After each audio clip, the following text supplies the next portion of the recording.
Hey guys, how you doing? I'm back. It's coffee time. I hope you got your coffee or your tea or your water, because I'm going to be honest. I almost didn't make no coffee today because I felt like it's really late today and I don't know if I feel like drinking no coffee. I do drink decaf coffee, but I think it's some traces of caffeine up in here anyway. But let's go ahead and pour up.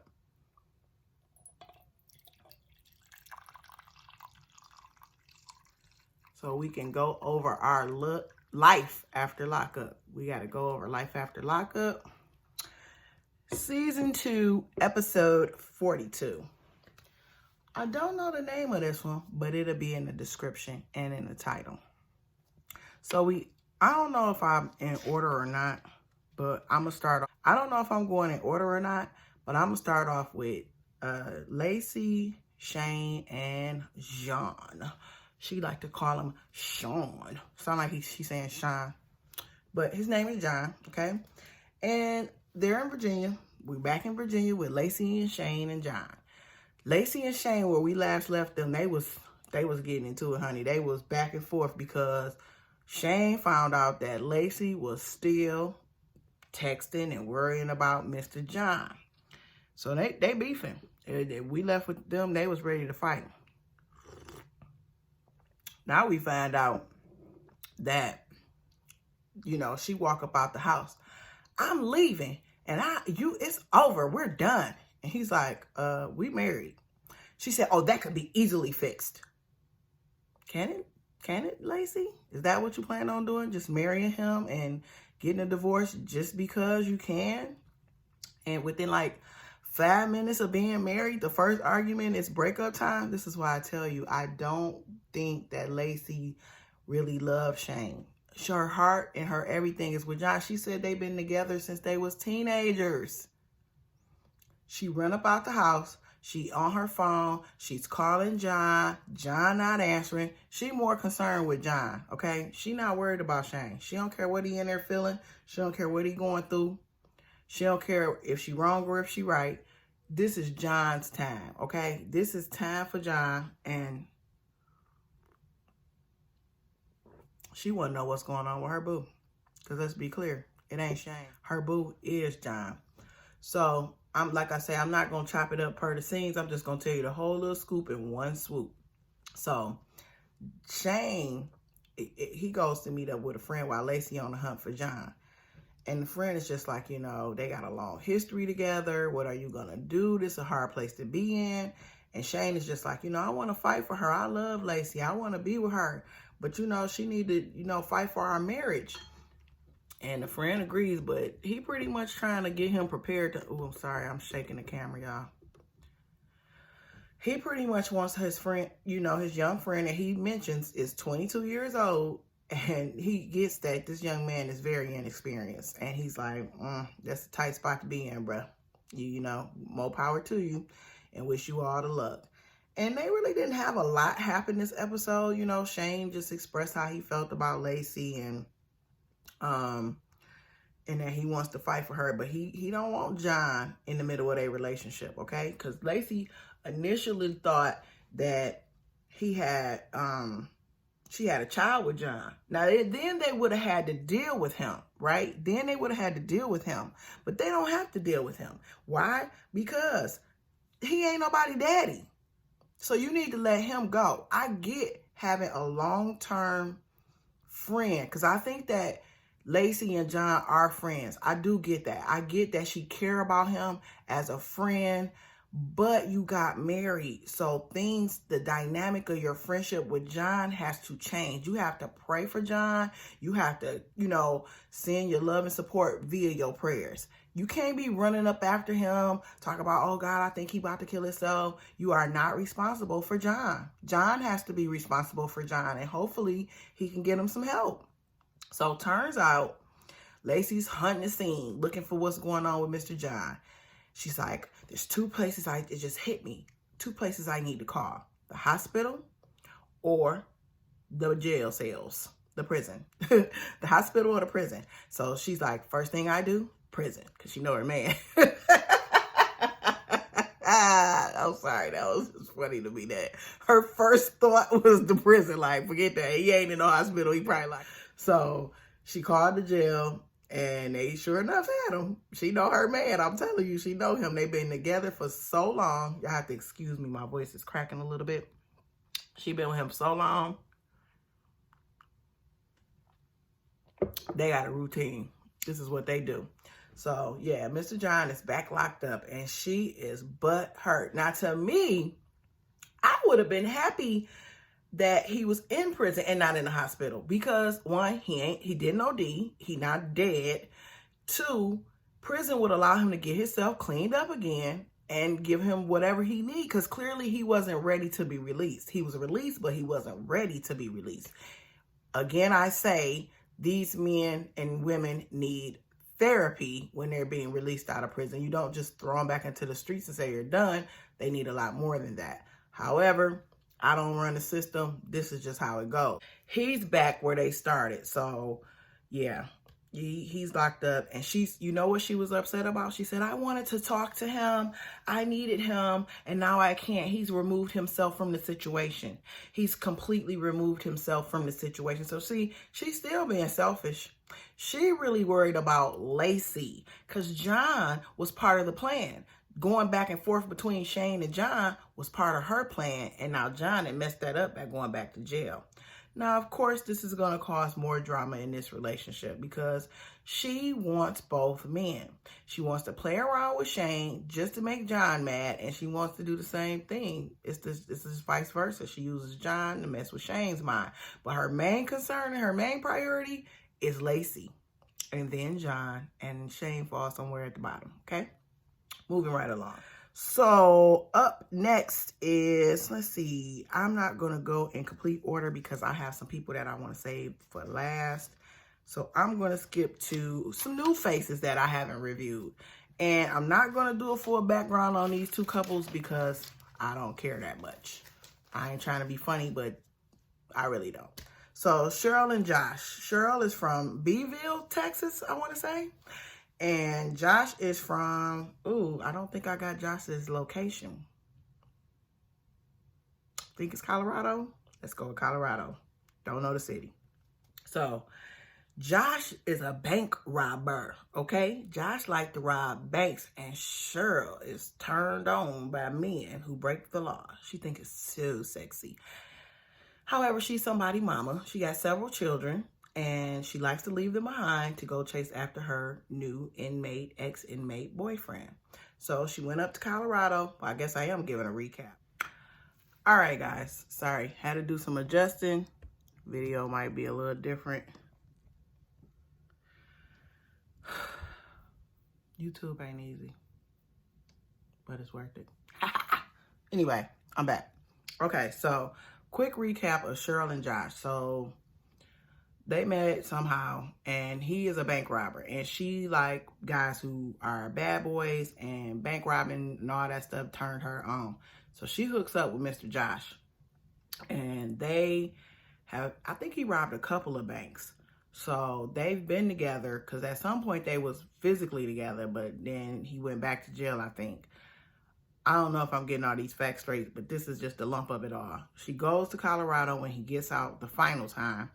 And now they're trying to build their relationship. The plan is for her to move up there with him. They become one big happy family and start having more babies. These people love having babies. They're so dysfunctional. Then we got to deal with all these kids that came from these dysfunctional homes. That's a whole nother coffee time, guys. It's like, dang, ain't y'all, come on now, get your life together first. But anyway, Josh owes the government $80-something thousand that he has to pay back. And he said the interest on it is like 12% or some ridiculous number. And he's like, there's no way he'll ever be able to pay it back, but he gonna try to pay it back. Now, Cheryl and Josh last season were engaged and looking for a place to have their wedding, you know, a location for the wedding. So Josh takes Cheryl to this castle that he's found. And it's not a Disney castle, okay? It's a little, you know, rundown, but, you know, it's a castle. So it's old and it's got its own little, you know, it's got its little thing about it. He liked it. And he was really excited on that episode. I remember that. And then she just was like comparing it to her sister's wedding. Oh, my sister had this and it was so many people and it was so great. And what is this? And she kind of like just spit on whatever he was offering. So turns out that Josh ain't about that life. So Josh told the ladies that, hey, you know what? Maybe I'll bring my new girl up here one day, but this ain't it. This relationship is over. Yep, he dumped her right there at the location. She didn't know what to do. She stormed off crying and pissed off, and that was the end. Now, coming up to today, Cheryl is on her way to her sister's house. She said that Josh and her have been talking and they are back together again, honey. Love conquers all. It's like, no, they back together, right? So Cheryl meets up with her sister and she's like, my sister thinks I'm moving up to Michigan with my parents. Now I'm in Michigan. They can keep Cheryl down there in Beeville, Texas. They can keep Cheryl and her children down there in Beeville, Texas. I don't have nothing against them babies. But that mama and the neglect she give them, I don't know what's going to happen, okay? She left them for weeks to be up there with Josh in Colorado. The parents is like, you need to take care of your kids. But these people know that the parents and the aunts and all these people love children. They're not going to leave the children behind. So they just take advantage of the love that these people have for their kids, and they do what they want to do. But you're enabling them as well to make these terrible decisions that they make. I digress. So, last season, Cheryl's sister, you know, she's a correctional officer, and she told her, like, listen, girl, this ain't good. You being stupid. You don't need to do this. This man is taking all your money. Oh, I forgot the big part. She claimed she didn't give this man, like, I think the last time she said, today, this season, she says like 30,000 plus. But I want to say she said overall is $60,000 or something like. I don't know what she's doing. She's taking her money and just cutting her whole check to him or something. I don't know. So the sister is not into Josh. She like, he's going to bankrupt you. You're going to be broke and you're going to keep living with mom and dad. So Cheryl tells her sister that, you know, I'm planning on moving up with, she named one of the kids that she's going to be moving up to Colorado with Josh again. And the sister is like, yeah, it's just not a good deal. It's not a good look, sis. You shouldn't do this. Like, so Josh and Cheryl was on the phone while she on her way to the sister house. And Josh is just telling her, like, you know, I want to see you, and they miss each other, whatever. So she mentions that when she comes up there, she doesn't want to stay in a hotel this time. She wants to stay with him. Only problem is his mama can't stand her. She hates her guts. His mama hate her guts. You got some mamas that just be like, no, ain't nobody good enough for my son. His mama saying she tried to sleep with her man the last time that she stayed there. She confronted her and said, you trying to sleep with my man. That's not a good spot to be in. So, as far as the mom concerned, Cheryl is trash. I mean, these two have had it out. Okay, they argue, call each other names. And I mean, Cheryl has said some harsh stuff. So I don't see how mom's going to let her come laying up in her house like that. I wouldn't. See, Josh got to be a grown man and get his own spot before he brings somebody up in my house. You just got to get your own spot. So I don't know how that's going to work out. He says she's been in a much better mood lately. And she's like, well, what have you been giving her? He's like, money. So we'll see what happens with them. She claims that they the Bonnie and Clyde couple. And she said, I don't even think Bonnie and Clyde had all these issues. Why is everyone against us? See, that goes to show you your ignorance. Even the people that you look up to, you don't even know their true story. You just put everything in a fairy tale la-la land with criminals and say it's so peaceful and loving. Why is everybody against us? Mind you, she's also a recovering drug addict. And so she got a lot going on with her. So we'll see what happens with these two this season. I don't have a lot for them today, but that's what happened. She told her sister, I'm leaving. I'm going up there with Josh. She told Josh, I want to go stay with your mama, not in a motel. Moving on. Next, we have 38-year-old Clint from Hobbs, New Mexico, and Tracy from Fort Worth, Texas. That's where I believe she's from. Tracy and Clint are not supposed to be on TV. They not. Tracy is hooked on methamphetamines, and Clint is on something, but we have not identified what. Allegedly. I mean, he either mentally slow or off a little bit, you know, no disrespect, but it's something that ain't clicking on all fours with Clint. It's something wrong, okay? Clint come from a very wholesome, loving family that wants the best for their son, but they ain't seeing it for Tracy because they know her history. Tracy has been in prison. Tracy has a drug abuse problem. Last season, I don't even know if this happened last season or the season before. I can't remember. What season we on? 2? So last season, Tracy and Clint went through a whirlwind, okay? They got married. She spent all out of his money. He didn't have much to spend. He was spending his parents' money pretty much. And she, on their honeymoon, she stole the rental car. She stole the rental car from him, and she went out and got drugs and got hooked right back on drugs, got locked right back up. But Clint ran right back to her. He was still in love when she got out of prison again. She got out really fast, which I was shocked how fast she got out of prison, stealing cars and everything, but whatever. So she got out of prison really fast, and then they got back together, and she was supposedly clean for a second. And then they went to Vegas at some point. They got in a big blow-up fight at Vegas. I don't remember all the details because I don't hold on to them that much, and I probably wasn't following at her for that season. However, we're back caught up with them, and Clint is by himself, and he is sad little clown. He's so sad. So he is saying how him and Tracy, you know, are once again separated because Tracy's locked up. Tracy is coming in to the scene with a big black heavy dress, like gear on, looks like gear. And she says, I'm in here in prison, and I had this on because I have an eating disorder. Now everybody online is just like, she on suicide watch, period. Just, she on suicide watch. I don't know if they consider the eating disorder. I guess it would be if you starving yourself, but I don't know what the heavy dress gonna do for a suicide. Maybe it's to protect her from other inmates that might try to hurt her since she's so frail. I don't know, because I don't know prison like that, okay? But I do watch a lot of prison shows because I love it. So anyway, it's just interesting, I guess, to see the different viewpoints of everybody's life. Because, you know, I have family members that's been to prison, and I don't really hold stuff against people for making mistakes. I get it. Anything can happen to any of us.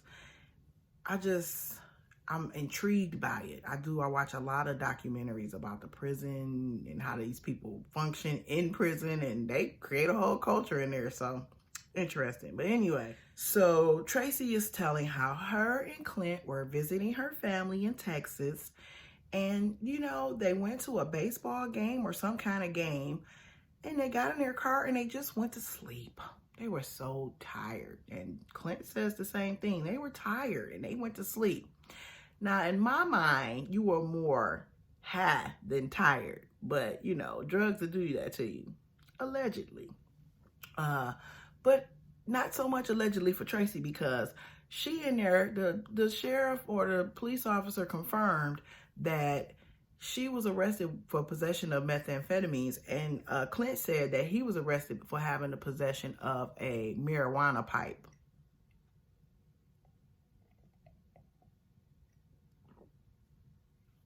I know a lot of weed smokers. Marijuana, Mary Jane, whatever you want to call it. I know a lot of them. None of them look like Clint. I also know crackheads. He kind of fit the bill more for them. But I don't know what Clint does. I'm just assuming. Clint got some kind of issue too. However, they don't focus on it. They just talk about Tracy. So Tracy says Clint tries to stop her from using drugs. He really does. And I believe that. I do believe that. I don't think Clint is on meth. I don't know what Clint does, but he doing something that kind of abuses his body. But he does try to help Tracy and tell her, you know, you got to clean yourself up. And Tracy's like, she's a big girl. She know that, you know, she's making these decisions for herself. And it's nobody to blame but her. She gets it, you know. And they asked her, like, do she have regrets? And she's like, everybody has them, you know. It's just basically a woman that's really having a hard time with drugs. And she's in and out of prison until she actually makes a decision to clean herself up. Now, let me tell you, as much as people see Tracy and they like, oh, Lord, it's just a lost cause. It's really not. You never know. I've seen people come from the bottom, baby, the bottom, and come back up and make it back into the regular functioning life. And I'm not saying it's easy for them, but I have seen people clean themselves up and stay clean. I'm talking straight hardcore drug addicts that was on the streets looking real rough and came back after years of being on drugs and clean themselves up, in and out of jail, same stuff. So I'm not going to give up on you, Tracy. I got the best hopes for you. However, Clint need to grow up. Clint is unemployed, but keep a bad rad every episode. He keep a bad rad, okay? He keep a nice little truck or a nice little sports car. Clint parents own like a butcher shop or something. I seen them in a meat market or something, but that was like the family business. Clint family got a little bread. Clint don't, but they do. So I just think that he living off the family and then supplying drugs for his wife, and it's not a good look. So the family need to cut him off so he can cut her off, and maybe they can really have to figure something out for real. But this goes back to me thinking that something mentally ain't right with him, so they just protect him the best they can. But it might be hurting him more than helping him. Moving on. So who else do we have? Brittany and Marcelino in Vegas. Brittany tells Marcelino, you know, I miss my mom. I'm thinking I'm going to need a lot of help, and I want them to come up and visit and stay and help us out. And Marcelino is just telling her, like, you know what? I just follow your lead, babe. That's your mother. That's what you want to do. And she's like, yeah, you know, we got a lot to clear up between us. And I think it'll be a good thing if my mom and my sisters come stay up here with us. So I don't know where they were at right now. I didn't note that down, but so she's letting him know that she wants her family to come stay. They're not going to be staying with them, but they're going to be like up the block in an apartment. I don't know who's funding the apartment. I don't know if Brittany's planning to help pay their bills, or if, I don't know how though, because her and Marcelino are struggling. She's already said that Marcelino being a poker player is not enough to sustain the family consistently. So she adding 4 more people to their family wouldn't be ideal. However, she did mention how her mom got burned in some type of explosion or something happened, and she burned 80% of her body. So the mom might receive disability, and maybe that's how she can, you know, sustain the apartment and all that stuff. So hopefully she's not putting that financial burden on her and her husband, because it could be a help and it could also be a hazard to add more people to your family, especially when you're bringing in a family member that you have like a history that's not really solid, because her and her mom are cool, but they got a lot of problems to deal with. So she's like, I want my mom to come. He's like, cool. They decided to get him, you know, let him come on down to Vegas. The mom and the sisters arrive. Her younger sister is who came with her mom. So I'm wondering if her other 2 sisters already live there. I don't know. Brittany tells us that when she was 12 years old, her and her family moved from Alaska to Las Vegas. She said that her parents were both alcoholics. She said when she felt very lonely growing up as a child. And she was like, you know, she had a coin collection that she loved dearly. Like that was her number one thing or whatever. And she said one day she came home and all her coins was out her coin book. Like somebody had went through like a fiend and stole all her coins out of her coin collection. And she was just heartbroken. Eventually she ran away at 12 years old. And she said, you know, she was gone for like 3 days. She said when she came back, their family was living in like motels or whatever. When she came back, they had left her. Now that is some straight up painful stuff, okay? They straight up left her. They probably was looking at it like, well, that's one less person to worry about. We got to get our drink on. So, I don't know what she going to do. She want to be grown, be grown. And they left a 12-year-old kid out in the streets like, bye, figure it out. Whatever. She holds these pains from, you know, when this happened to her in her heart, and she just feels bad about it. She wants to get it off her chest with her mom. So her mom and her sisters arrive. They have a big cookout. You know, they're all outside in the backyard. It's a nice Vegas night. They eating and, you know, just having a good time. I ain't gonna say drinking because mama alcoholic, and she's a clean woman right now. She's sober. She's not drinking. Good job, mama. Good job. Stay like that. So, you know, they're talking about, you know, the mom mentions how she's happy that Marcelino and Brittany are able to be home with their children. And, you know, Marcelino is like, yeah, you know, I agree. He said, you just have to be present. I realize you have to be present for your children, and not only present in the sense of being there, but present as being a part of their active life, like being involved with them. So when he says that, you know, Brittany uses that as her cue to go ahead and let it rip, okay? She starts telling her mom how she felt lonely growing up and how she wished that she had a more, you know, a close-knit family. She said, I felt so lonely. We had all these people in our home, but I felt very lonely growing up. And she just expresses to her mom, you know, how she feels like if she would have felt more love and time would have been spent, she don't think she would have ended up, you know, going to prison or getting caught up in what she got caught up in, and her life would have been different. And, you know, her mom walks away. She takes it in, and then she's just like, you know, I have to excuse myself. And she cries a little bit in the back, a little bit. She cries, and she says, you know, I wish I would have she said, I tried to be a better parent. I wasn't the best parent, but I did try. Now, a lot of people that have addiction problems, like drug addicts and alcoholics and stuff, they say these things. They say things like, I really tried. I wasn't the best, but I really tried. You may have thought you were trying. I get it. But because you were addicted to something, you couldn't have possibly given them what they needed. And that's the main thing that the kids remember and hold on to. So it's not so much that, I think the parents don't ever want to really look at it from the kids' perspective of what they lost from their mom and dad being so addicted, because the parent is not even in their right mind. Half of them don't even remember the stuff that they were doing while the child was growing up.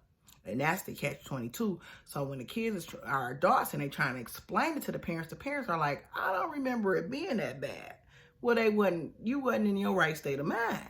So it's not that big of a deal to you. Now, her mom really didn't come from that perspective, but she just basically like, you know, it hurts to hear that she says that or whatever. And, you know, when Brittany says she wants her kids to be able to, you know, enjoy their grandmother and be excited to go to their granny's house, her mom's like, that's why I'm here. You know, that's the whole goal of me being here. And I really hope the best for them. But, you know, Brittany, she has to understand her mom, being that she's an alcoholic and, you know, a recovering alcoholic, she can't put too much on her, because you are liable to push that person away and back into those problems. So don't try to bring the kids over too much, you know, because that's kind of probably a little too much for your mom. It's good she can help you, but don't overwhelm her, because it could be very fragile for people like that, you know? That's my point. All right, moving on. Now let's get to the meat and potatoes, okay? The meat and potatoes. Who I'm gonna stay? Let's go with Andrea and Lamar. This episode really wasn't super exciting, guys. I'm just giving you what happened. It was kind of like a filler episode, you ask me, because it's no big bang. It's just like a lot of little things that was going on. Andrea and Lamar in Salt Lake City, Utah. So Lamar made it home. Last week we saw him landing on the plane, and, you know, they seen the Mormons in the airport, and she was all excited. So now they made it to the house. Then they made cake. They're celebrating that he's off parole. He's saying how he's so happy to be back with his family. He just loves being home. And, you know, Andrea even like, you know, I'm happy you're here. We happy you're here. You know, we made this celebration because she said, this is what I want. She goes and sit on the patio. She tells him, this is what I want. And he's like, I know, I get it. I see that you are so happy. You were so happy to bump into your people in the airport. He was like, I get it. I know you really like it out here. And she's like, yes, because that is part of my history. That is me. That is what I come from.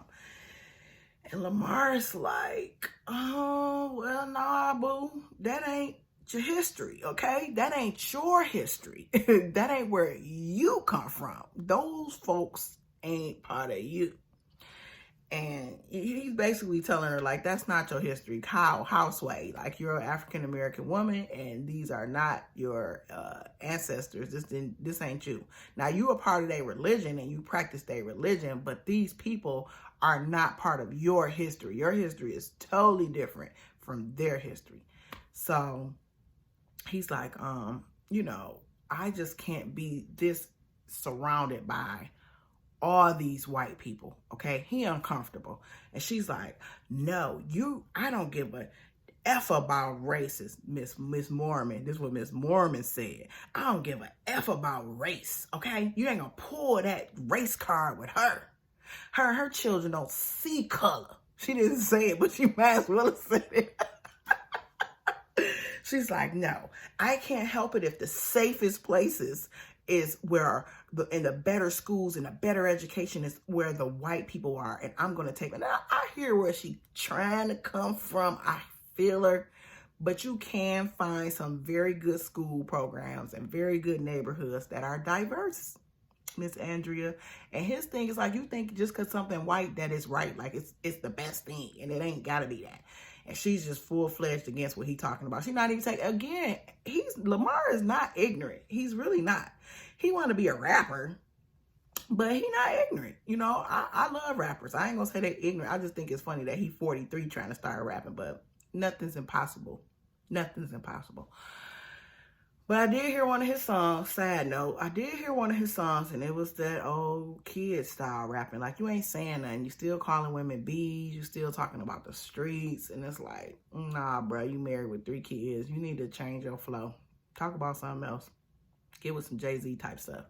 But anyway, I digress. So Lamar is just basically trying to tell her, like, it don't have to be that. She's like, no. And my thing with them, because even when he was talking to the son, on one scene, he was like, what can you do in California, in Utah, that you can't do in California? He was like, guaranteed safety. That's not true. I just seen a recent shooting in Utah, a couple of times. And I'm sure that the ratio might be different, but it's violence everywhere, y'all. And let's just be clear. I'm not even about to get all deep off into it, but African Americans in predominantly white areas are not that safe. They really aren't. Because if you come across the wrong people, we are in danger. I've said it before. People always talk about going into the inner city and being scared and hoping they don't get shot. We feel the same way when we go into certain suburbs. I'm just being honest. We don't know whether somebody's going to feel uncomfortable about our presence. Somebody's going to get upset about us. We're in a very high racial tension right now, and it's always been like that. Like, regardless of what's going on today, you always had to think before you just pulled up in any city or town. Everybody don't get that, but I understood where Lamar was coming from. And Andrea can live in the clouds and assume that she's safe, but she's a woman with children. It's different for a man. It is different for a man, okay? So he had a valid point. But anyway, she just pushed his point to the side, threw it away, because all she care about is what she want. And if she don't want what she want, he wrong, which makes her wrong. So he go in the house, because the daughter come out. She like, Mom, her daughter Nyla, she 14 years old, just the cutest. Her kids are I love her kids. The daughter comes out. She's like, Mom, we did all this preparing, and because she's seeing her mama getting heated. And she's like, we just want to have a good time, Mama. We don't want, to argue. Can you just calm it down? So Lamar goes in the house with Tennyson, and they're in there cooking, getting some stuff prepared, because they're all about to eat, apparently. So Tennyson is talking to his stepfather, young man to father, and he's like, I get what you're saying. You just want diversity. This is Tennyson talking to Lamar. And Lamar's like, yeah, I'm not trying to be like that. I'm just saying I would prefer a more diverse area. Who over there with the big ears listening? Andrea. She can't even pay attention to her daughters. She like, see, he in there talking about me to Tennyson right now. See, this is what I'm talking about. You in here talking to me about my son about me. And she starts a whole big argument. And Lamar is like, I'm not even talking about you. We just talking. Now, you would think you would want your children to bond with their stepdad. You would think that it would be a good thing that the family can have a conversation about something, about where they all live and what would be the best thing for each other as a family, as a team. But no, she wanted her way. That's why I said a lot of these people that are marrying these inmates, they want to control them. They think these are not human beings, not individual human beings. Yes, they were in prison, but they don't want to go from one prison to the next. Come on, girl. Your husband is trying here. He is trying. So why can't you meet him halfway? I just don't get it. But I do. She just want to run a show. She wants somebody in her bed, but she don't want nobody to be the head of her family. Then that's just what she don't want. She don't care about none of that. She been going to that church, her Mormon church, and saying, one day I'm going to get me a Mormon man, and we're going to live this way and do that. And she married a man that was totally not a Mormon. And now she's trying to force her lifestyle on him. And it ain't working. It's just not working. So, moving on. Michael and Megan and Sarah. Now, the show opened up with this, but I just say them for last because, I mean, they the juice of the show to me. Pretty much. So, Sarah is at attorney's office. And she's like sitting down and she's like, I'm like, is this the divorce attorney that you've been threatening to go to? Is this who we seeing? No, we are at a custody of like a lawyer family court. You know, she wants to gain custody of her two girls. Even though she's still married, she's trying to make sure she has full physical custody of her daughters. So Michael, who ain't nowhere around, who ain't even answering the phone, won't come and magically take her kids away. She know Michael ain't thinking about them dang on kids. She just want to send this screenshot of him, these papers to him so he can call her back. That's all this is. Everything is a real Michael back in. How do I get Michael back? How do I make Michael come home and beg and plead to see his daughters? I got to pull out all the stops. She tells the attorney how Michael has all these women that take care of him. You know what I think is funny? She don't count herself in that. She always say, these women are taking care of him and he doesn't give me anything. Well, say we all taking care of him because you paying his bills too. And you've been doing it the same way everybody else been doing it. You have been enabling this food the same way everybody else has.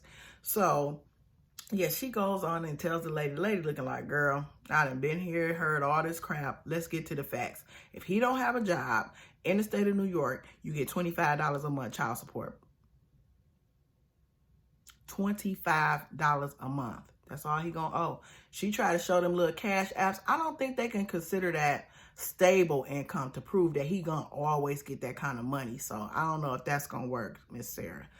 So the lady just basically says, you know, he does have right to come get the kids however he wants, whenever he wants, because you guys are married and he's their dad. But so Sarah's like, can I fight that? And she's like, well, we can draw up something, you know, if we can prove, because she's like, he's FaceTiming them with all these different girls, and my daughter doesn't like that. And, you know, she shouldn't have to go through that. And I don't really think that that's going to stop them from letting him see his kids. Like, if he's with other women, as long as they're not endangering the kids, I don't think that that's going to be like, oh, he can't take his kids or see his kids. But again, this is just another way to control Michael, because everybody know Michael ain't coming to get them kids. He not coming to get these kids. The children will be with the grandparents, where I bet you they be at most of the time anyway. I think I saw that on the blogs before. But anyway, that's allegedly. I don't know. So yeah, Sarah basically just says, you know, she wants her kid. She was talking about how Michael was in prison for 3 years. So their baby is 4. Their oldest daughter is 4, and they got an infant little girl, like 3-4 months. And it's like, dang, girl, he was only out of prison for about a year when you had the oldest daughter. And you ran and let that man impregnate you that fast. That's crazy to me. That's just crazy to me. But she did it, and now she's sitting here saying she wants full custody, full physical custody of her kids, so he can't take them away. But while she's doing that, Megan and Michael are at his hotel. Michael, little frail body, is sick. Little bones, little skeleton bones laying in the bed. He looked like he got the flu or something.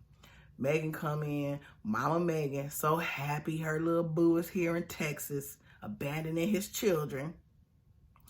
She goes, oh, I just want to take care of him and give him some time and attention. I love that he's here. Oh my God, I hope this child don't get pregnant by him.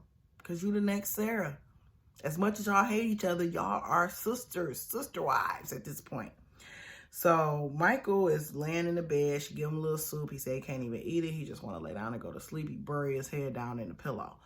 Burrow his head down in the pillow. So he buries his head down in the pillow. That's it. So he goes and he's laying down and trying to, just get through his pains. Megan slid his phone off the nightstand. Now, this is the dumbest thing I ever seen in my life. She slid the phone off the nightstand, taking it to the little kitchenette. Now, I think the producer must have tapped his foot like, dog, where your phone at? Because here he come. She click on the phone and clearly he got a passcode. She don't know the passcode. She can't get in the phone. So this was a waste of her time getting caught.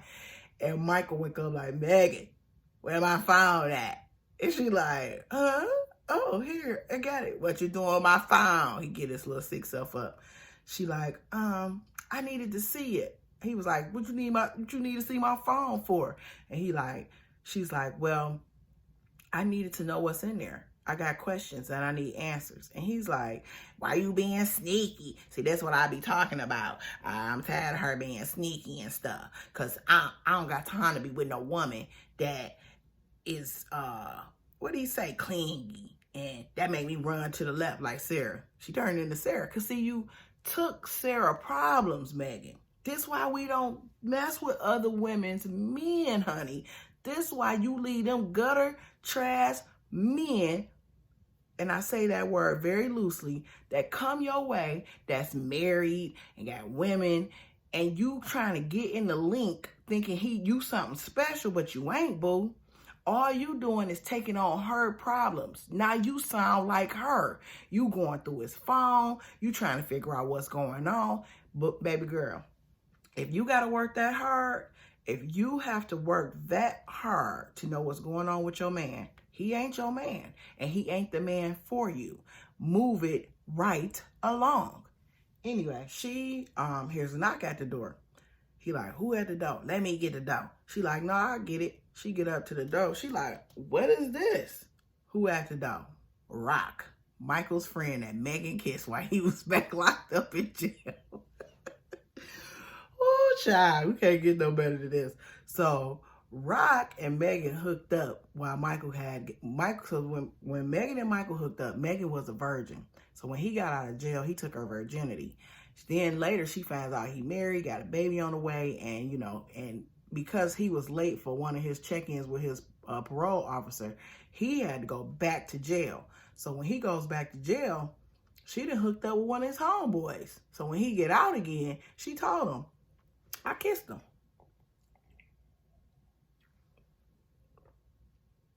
Now, everybody know it ain't no fun when the rabbit got the gun. He was pissed. He didn't like that. And so he in Texas, and Rock is in Texas. He got a bone to pick with Mr. Rock. They step outside. Megan just looking like, whatever, I already know what's going on with this. I don't care, for real. So Michael and Rock out there talking. Michael like, you supposed to be my homeboy. What's up with this? We grew up together, my brother. He ain't saying brother, of course, because the ignorance is real. He's like, yeah, we grew up together. And why you mess with my girl? And Rock like, look, man, I'm gonna keep it 100. I like her. I think she's a good girl, and I don't think you should do her the way you do her. You don't really care about her, so I did. I kissed her. So he like, well, what more did you do? Did you F her? And Rock like, you know what it is. You know how we get down. So yeah, because he was like, I care about her. I really do. So he like, oh, so you did it. Now Megan claimed they only kissed. Rock is saying they went the full length all the way out. And I'm kind of believing Mr. Rock. I'm kind of believing him. Because that's what you do when you messing around and playing little games. You like, yeah, we kissed, because that sounds so easy. But you kissed, and you probably kept kissing, and you kept And it went, because you imagine, he didn't took the virginity, and she was hot and ready like a $5 pizza. She was ready for the D. So now that Michael was back locked up and he done cheated on her in her mind and got a wife and kids and all this stuff, you think that girl didn't get a little piece of that rock? Come on now. And Rock looked better than Michael. He really do. And he really like her. See, this is dumb girl syndrome. You gonna get with the one that's treating you like trash, but the one that like you and he's standing up to the guy and everything for you, you don't choose him.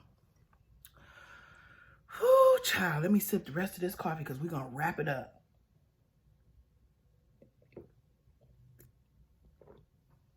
So, Michael tells, Rock, like, you violated. You ain't supposed to be talking to my girl. And, they look like they about to get a little heated. And it just kind of wrap up there because he's so sad that his friend told him that, they slept together.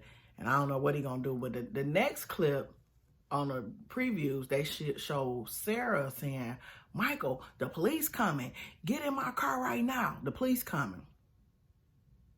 See, this is what I'm talking about. I can't wait to see it. I can't wait to see whatever the narrative is. But this the same chick who's so mad at him for not being there with her kids, for not doing this and that as her husband. But you there talking about, get in my car, here come the police. I wouldn't have been there. But I ain't gonna even get all deep into that because we ain't seen it yet. But when we do, you better know I'm going hard on this one because Sarah is full of you know what. Okay, so we just ended the show with Michael and Rock having a swinging contest. Okay, we know what it is, and that's what it was. So that was this episode of Life After Lockup, and we'll be back next week for another one. Sorry I got the video out so late. I kept running into issues and stuff kept popping up, but I said I'm still gonna do it and get it out to you. So I hope you all watch it and I hope you enjoy it. See you next time. Bye.